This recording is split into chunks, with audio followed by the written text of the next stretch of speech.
Iran के साथ दोस्ती करने के लिए अमेरिका ने भारत पर क्या एक्शन लिया है, भारत की ब्रह्मोस मिसाइल के लिए कौन सी गुड न्यूज निकल कर आ रही है और सऊदी अरब के लिए भारत कौन सी गुड न्यूज लेकर आया है। काफी सारी इंपॉर्टेंट न्यूज आ रही हैं जो आपको मेन स्ट्रीम के न्यूज चैनल्स के ऊपर भी देखने को नहीं मिलेंगी, इसलिए वीडियो को एंड तक देखिएगा। सबसे पहले बात करते हैं G20 समिट के बारे में जो साउथ अफ्रीका के जोहानिसबर्ग सिटी में होने जा रहा है। न्यूज निकल कर आ रही है कि प्रधानमंत्री Narendra Modi south Africa G20 को अटेंड करने के लिए आज रवाना हो गए हैं। वैसे तो G20 में टोटल 19 देश आते हैं और European union and African union भी इसमें शामिल है, लेकिन इस बार का G20 रिसेंट टाइम्स में सबसे कम अटेंडीज वाला G20 समिट होने वाला है। अभी तक की रिपोर्ट्स के अकॉर्डिंग साउथ अफ्रीका के G20 समिट को कई सारे लीडर्स स्किप कर रहे हैं, यानी कि समिट को अटेंड करने के लिए नहीं आ रहे हैं। सबसे पहले तो यूएस प्रेसिडेंट डोनाल्ड ट्रंप, उसके बाद अर्जेंटीना के president Javier Milei, Chinese president Xi Jinping, Russian president Vladimir Putin और मेक्सिको की प्रेसिडेंट क्लॉडिया शिएनबॉम वो भी समिट को स्किप कर रही हैं। हो सकता है कि और भी लीडर्स एंड मोमेंट के ऊपर स्किप कर दें, लेकिन फिलहाल 19 में से 5 देशों ने ऑलरेडी अनाउंस कर दिया है कि वो ये समिट स्किप कर रहे हैं। इस बार का G20 समिट एक अफ्रीकन कंट्री में हो रहा है। इंटरनेशनल मंच के ऊपर अफ्रीकन कंट्रीज को वैसे भी रिप्रेजेंटेशन कभी नहीं मिलती है, इसलिए ये अच्छा मौका था अफ्रीका को सपोर्ट करने का, लेकिन ऐसा बिल्कुल नहीं होते दिखाई दे रहा है। साल 2026 के लिए अगला G20 प्रेसिडेंट अमेरिका बनने जा रहा है, इसलिए साउथ अफ्रीका ने अमेरिका को रिक्वेस्ट करके कहा कि at least Donald Trump administration president की जगह कोई और रिप्रेजेंटेटिव अमेरिका से भेज दे, जो ये प्रेसिडेंसी हैंडओवर सेरेमनी होती है, ताकि वो एटलीस्ट कंप्लीट हो जाए। लेकिन व्हाइट हाउस ने अनाउंस किया है कि अमेरिका की जो साउथ अफ्रीका में एम्बेसी है वहां पर पोस्टेड डिप्लोमेट्स का एक 8 मेंबर डेलीगेशन ये प्रेसिडेंसी हैंडओवर सेरेमनी को ज्वाइन कर लेगा, जिसको यूएस एम्बेसी के charge the affairs mark Dillard lead करेंगे। यानी कि अमेरिका से एक भी ऑफिशियल साउथ अफ्रीका नहीं आएगा। इसके अलावा अमेरिका रिलेटेड एक और न्यूज निकल कर आ रही है। रेफरेंस लैब की स्क्रीन के ऊपर आर्टिकल का स्क्रीनशॉट है। न्यूज निकल कर आ रही है कि इरानियन ऑयल को ट्रांसपोर्ट करने के लिए अमेरिका ने भारत की Aryan ship management private limited नाम की शिपिंग कंपनी के ऊपर सैंक्शंस अनाउंस किए हैं। अमेरिका ने कहा है कि आर्यन शिप मैनेजमेंट ने ईरान की कंपनी सैफिर एनर्जी जहान के मल्टीपल वेसल्स ऑपरेट करके फैसिलिटेट किए हैं, जिनमें सैंक्शन वेसल्स भी शामिल हैं। जाहिर हुसैन और जुल्फिकार हुसैन ये इस कंपनी को लीड कर रहे हैं एंड इनके ऊपर भी सैंक्शंस लगाए गए हैं। इनके लिंक्स सैफिर एनर्जी जहान के साथ पाए गए हैं, जो कि ईरान की मिलिट्री की फ्रंट कंपनी है, जिसको ईरान ने सैंक्शंस को अवॉइड करने के लिए बनाया है। इसके साथ ही अमेरिका ने एक बार फिर से फ्रेश वार्निंग दी है कि भारत और तमाम देश इरानियन ऑयल के ऊपर लगाए गए सैंक्शंस को फॉलो करें। नेक्स्ट अपडेट आ रही है यूनाइटेड अरब एमिरेट्स यानी कि UAE से। न्यूज निकल कर आ रही है कि दुबई एयर शो में वहां पर हिस्सा लेने के लिए जो भारत ने 3 तेजस फाइटर जेट्स भेजे थे, उनमें से एक तेजस फाइटर जेट आज दिन में वहां पर क्रैश हो गया है। वीडियो रिकॉर्ड करते समय अभी तक पायलट के बारे में कोई भी जानकारी नहीं आई है। अब ये क्रैश हुआ है इंडियन टाइम के अकॉर्डिंग 3:40 और दुबई टाइम के अकॉर्डिंग 2:10 के ऊपर। क्रैश के विजुअल्स देखकर ऐसा तो नहीं लग रहा है कि पायलट ने समय रहते इजेक्ट कर दिया हो, लेकिन आप जब ये वीडियो देख रहे हैं, अगर आपको क्रैश का रीजन पता चलता है तो नीचे कमेंट करके बताएं। हालांकि ये इनिशियल जानकारी है और इंडियन एयरफोर्स ने अभी तक इस क्रैश के कारण के ऊपर अभी तक कोई भी ऑफिशियल बयान नहीं दिया है। पाकिस्तान तो खैर इस समय काफी खुश हो रहा है और ऑनलाइन ये फेक नैरेटिव फैलाया जा रहा है कि तेजस फाइटर जेट पहले से फ्यूल लीक फेस कर रहा था।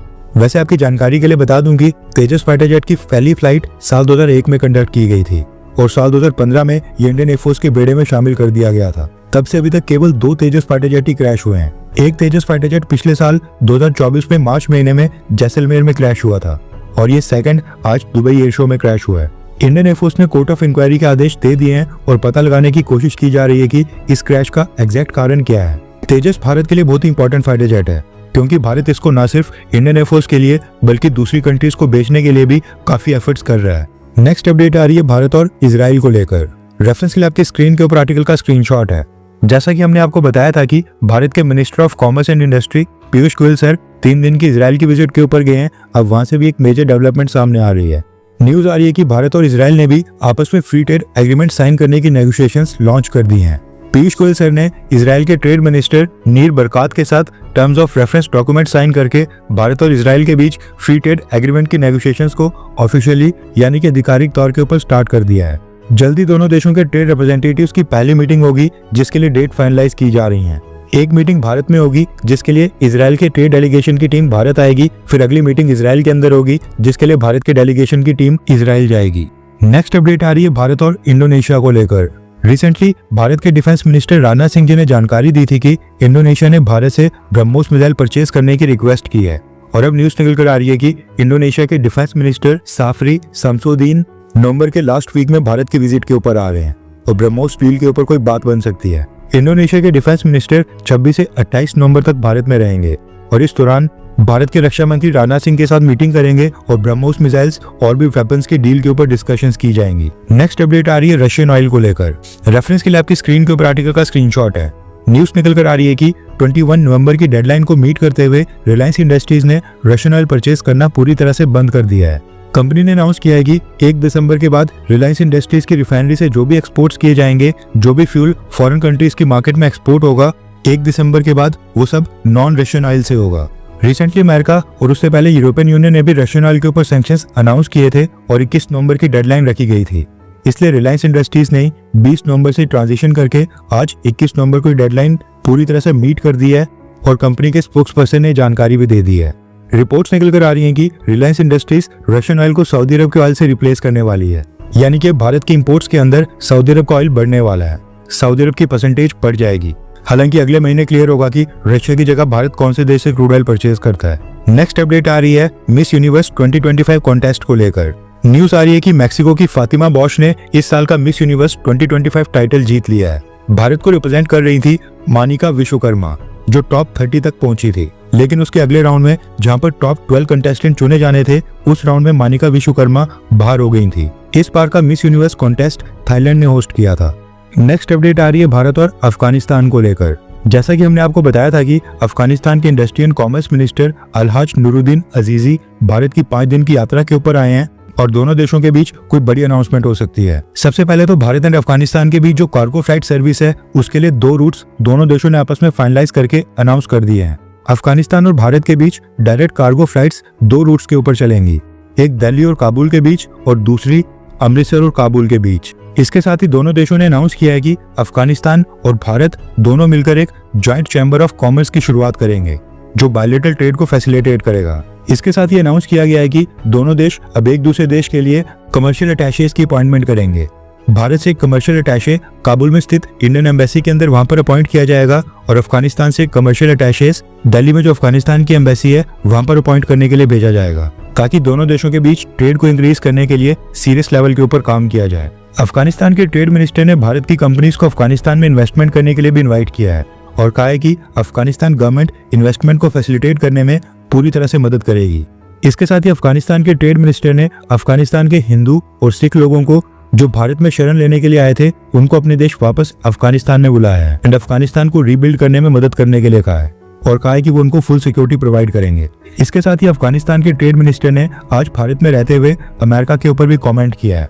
अलहाज नूरुद्दीन अजीजी ने कहा है कि अमेरिका ने हमारे $9 बिलियन भी वापस नहीं किए। पाकिस्तान के साथ भी हमारे बॉर्डर बिल्कुल बंद है और जब हम ट्रेड करने के लिए चाबार पोर्ट के थ्रू एक नया रूट तलाश कर रहे हैं तो अमेरिका वहां भी सैंक्शंस लगा रहा है। हम चाहते हैं कि अमेरिका अफगानिस्तान के लिए चाबार पोर्ट के ऊपर सैंक्शंस फेवर दे दे, जो आगे भी जारी रहे, ताकि अफगानिस्तान चाबार पोर्ट के थ्रू ट्रेड कर पाए। इसके अलावा नेक्स्ट अपडेट आ रही है जम्मू कश्मीर से। दरअसल न्यूज निकल कर आ रही है कि जम्मू कश्मीर पुलिस और स्टेट इन्वेस्टिगेशन एजेंसी ने जम्मू कश्मीर के एक पॉपुलर न्यूज़पेपर कश्मीर टाइम्स के ऑफिस में रेड मारी है और छापेमारी के दौरान AK-47 राइफल के कार्ट्रिजेस, बुलेट्स, रिवॉल्वर, पिस्टल के राउंड्स, हैंड ग्रेनेड की पिन्स और कई सारी आइटम्स बरामद हुई हैं। हैरानी वाली बात यह है कि ये सारी आइटम्स कश्मीर टाइम के जम्मू वाले ऑफिस में बरामद हुई है, जो कि हाईली पॉपुलेटेड एरिया के अंदर सिचुएटेड है। अब सोचने वाली बात है कि अगर न्यूज़पेपर्स का ये हाल होगा तो आप सोचिए कि जम्मू कश्मीर के अंदर ओवरग्राउंड वर्कर्स किस लेवल के ऊपर ऑपरेट कर रहे होंगे।